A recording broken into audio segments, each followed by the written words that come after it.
Hi, I'm Susanna, and these are the books I read in July.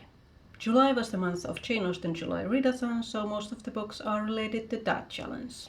However, the first book I read was Agatha Christie's A Murder is Announced, but since I finished it in early July, I've already reviewed it as part of my June wrap-up. So let's start with the first challenge of Jane Austen July, which was to read one of Jane Austen's 6 main novels. This year I chose Sense and Sensibility. After their father's death, the Dashwood sisters are left with very little money and have to find love in a world that values wealth.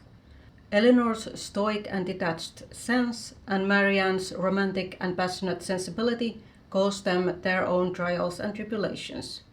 Elinor must suffer silently after she falls in love with secretly engaged Edward, and Marianne is jilted by the immoral Mr. Willoughby. Sense and Sensibility is Jane Austen's first published novel. I own 2 editions and I was mostly reading this Wordsworth paperback, which I also annotated. I'm trying to keep this penguin cloth-bound edition pristine, so I only read the foreword and the appendices and notes from this. I have to admit that Sense and Sensibility has always been on the lower half of my list of Jane Austen novels. But that was partly the reason I was interested in reading it this year. I wanted to see whether my feelings for this book have changed or whether I can pinpoint more clearly what it is in this book that I don't like. I'm sorry to say, but even after this reread, Sense and Sensibility still stays at the bottom. The main reason I don't care for this book is the passivity of the characters. Now for the female characters, that makes some sense as the societal expectations dictated how women could behave. But even Elizabeth Bennet, even though she cannot go after the man she loves, she gives a feisty riposte to Lady Catherine, thus signaling to Mr. Darcy that her feelings have changed. Elinor, on the other hand, sits around while minor characters determine the course of her life. Marianne at least tries to act, but her actions only lead to heartbreak and near-fatal illness. While Edward's determination not to injure Lucy by breaking off their engagement is admirable, he is completely passive, and in the end it doesn't feel like he deserves Elinor. Colonel Brandon at least tells the truth about Mr. Willoughby and fetches Mrs. Dashwood to nurse Marianne. But Marianne's change of heart happens so abruptly that pairing her with Colonel Brandon doesn't provide the most satisfying ending. It seems that the best thing about the marriages is not the husbands, but rather the fact that Elinor and Marianne continue to live close to each other.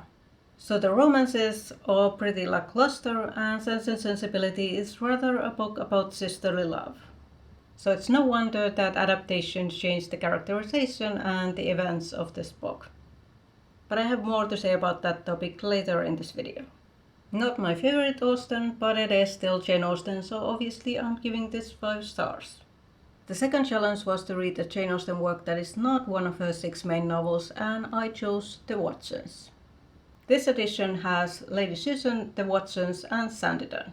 I was initially thinking about reading both The Watsons and Sanditon, but I only had time to read The Watsons. The Watsons is an unfinished novel with only the first 4 or so chapters. This Penguin edition includes a paragraph outlining how Austen might have continued the story, at least according to Jane's sister Cassandra. It's obviously difficult to review an unfinished beginning of a novel, but even the parts that do exist felt underdeveloped.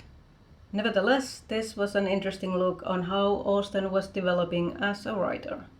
The Watsons is not as boisterous as her teenage writings of juvenilia, but it is not as sparkling as her later published works either. There were a few hints of what was to come in Austen's later works.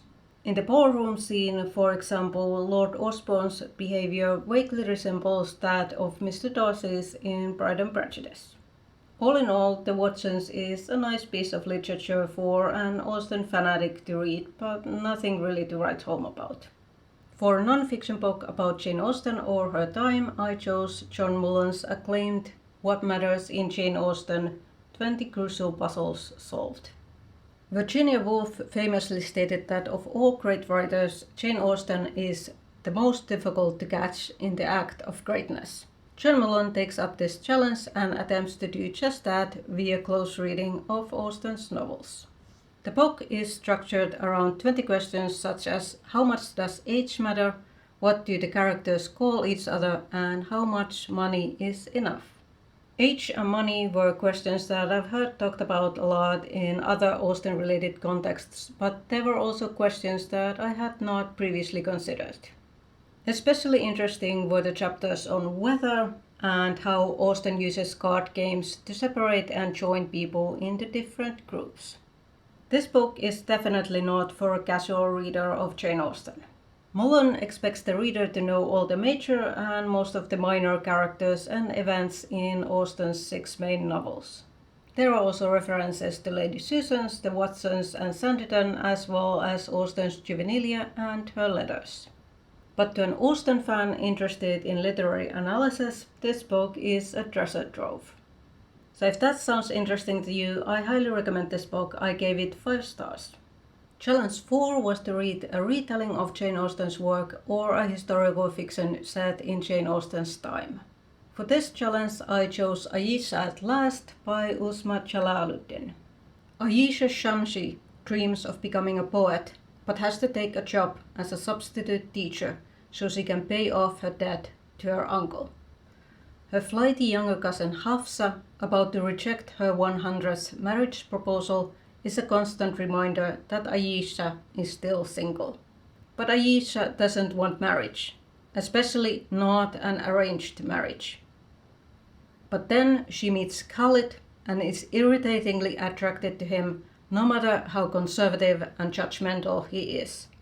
As for Khalid, he is perfectly fine letting his mother find him a suitable bride, and outspoken Ayesha certainly isn't the modest wife his mother would approve.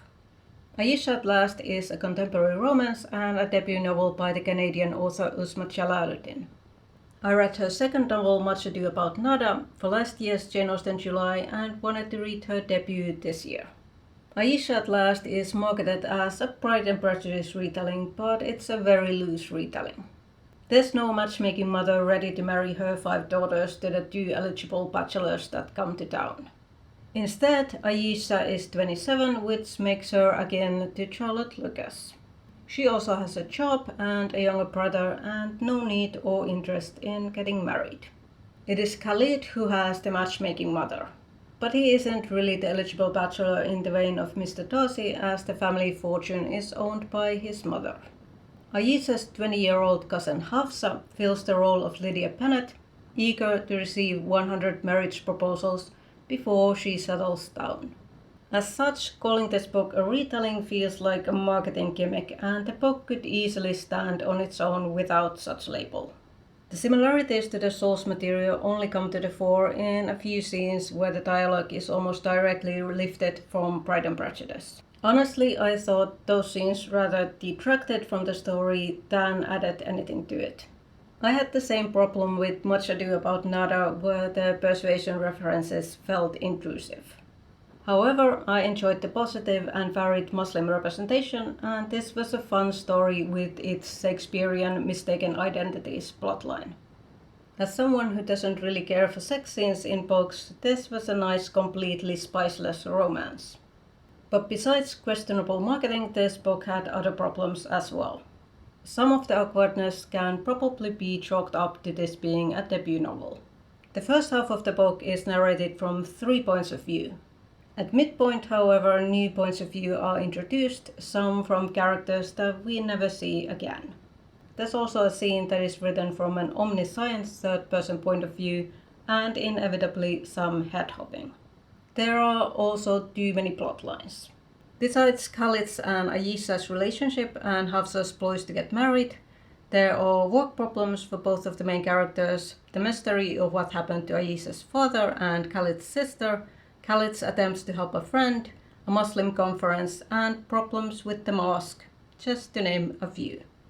Majority of the book is spent setting up all these different plot lines, which means that the resolution is rushed and some of them are left hanging. For example, what happened to Ayesha's goal of paying off her debt to her uncle? Or did Khalid's sister and mother ever meet again? Or what happened with the gardening competition that is mentioned twice? The infamous first proposal, which in Pride and Prejudice takes place in the midpoint, is in this book relegated towards the end of the book, where it makes no sense in terms of character arc. Khalid should have already known better at that point of the story, as is clear from how fast he comes to terms with Ayesha's rejection. There is no soul-searching needed here, and instead the narrative dashes ahead in a rush to wrap up the story. I'm not a huge contemporary romance reader, and this book definitely had some flaws. I'm giving it 3.5 stars. However, I can recommend this book to fans of contemporary romance who want a light and fluffy read inspired by Jane Austen and William Shakespeare. For the book by a contemporary of Jane Austen, I chose Frances Burney Cecilia. I read Burney's Evelyn a couple of years ago and loved it, so I was excited to start Cecilia this July. This book has 940 pages plus foreword and appendices. I knew I wouldn't be able to finish it in July, and I've barely reached the midpoint. It will take me until early September before I finish this book, so I will review this book in my September reading wrap-up. But I can tell you that so far my feelings are conflicted. This book feels way too long. It could have easily been condensed to half or even to 1/3 of its length. Also, I found the character of Mr. Harrel so despicable that for several times I wanted to DNF this book. But now that we finally got rid of Mr. Harrel, I'm hoping that this book will get better. For Challenge 6, I watched 2 direct screen adaptations of Sense and Sensibility. The 1995 movie adaptation and the 2008 BBC miniseries. It was interesting to see how the adaptations changed the story and the characterization to suit modern tastes. Both adaptations gave Edward and Margaret more personality than the book. And interestingly, both adaptations decided to enhance their characterization with the help of the other. Marianne's and Colonel Brandon's relationship was made more palatable for modern audiences as well. The movie admittedly does this only towards the end, but the miniseries seems to imply that Marianne likes Colonel Brandon from the start. I thought the miniseries did a great job with Marianne's storyline, but did not fare as well with Eleanor's. I was disappointed at how little space the miniseries gave to setting up Lucy Steele as the cunning and devious character that she is. The movie adaptation was better in that regard. I especially loved the scene in the movie of Lucy with Edward's handkerchief. However, the most conspicuous changes are probably in the pacing. The 3-part miniseries spans 2 episodes for the first half of the book and the 3rd episode for the second half. Similarly, in the movie adaptation, the first half of the book takes up the majority of the movie. So both adaptations spend a lot of time setting up the romantic relationships. That seems to indicate that there are some pacing issues in Austen's book, although I did not notice it while I was reading it. The last challenge was to watch a modern screen adaptation of a Jane Austen book. This year I decided to watch the Lizzie Bennet Diaries for the first time, and I loved it. There were several laugh-out-loud moments and a couple of episodes that left me sobbing uncontrollably. I especially loved what they did with Lydia's arc. Highly recommend it if you've never watched that, and I'm definitely going to watch it again in the future. And then it's time to talk about my August hopefuls. I'm going to continue with Frances Burney Cecilia. In July, I also started reading Madeline Miller's Circe, and I want to finish it this month. I'm also starting a fantasy book, The Hurricane Wars by Thea Guanzon. And for non-fiction, I'm rereading Thomas More's Utopia. Just yesterday, I visited the library and picked up 2 more books that I'm also hoping to read in August. The first is Astrid Lindgren's children's book, Ronja the Robber's Daughter. For some reason, I've never read this book before, even though I loved her books as a child. The second is a Finnish non-fiction book about medieval craftsmen. So those were the books I read for Jane Austen July and my goals for August. Let me know if you took part in Jane Austen July and what your favorite book was, and I'll see you in my next video.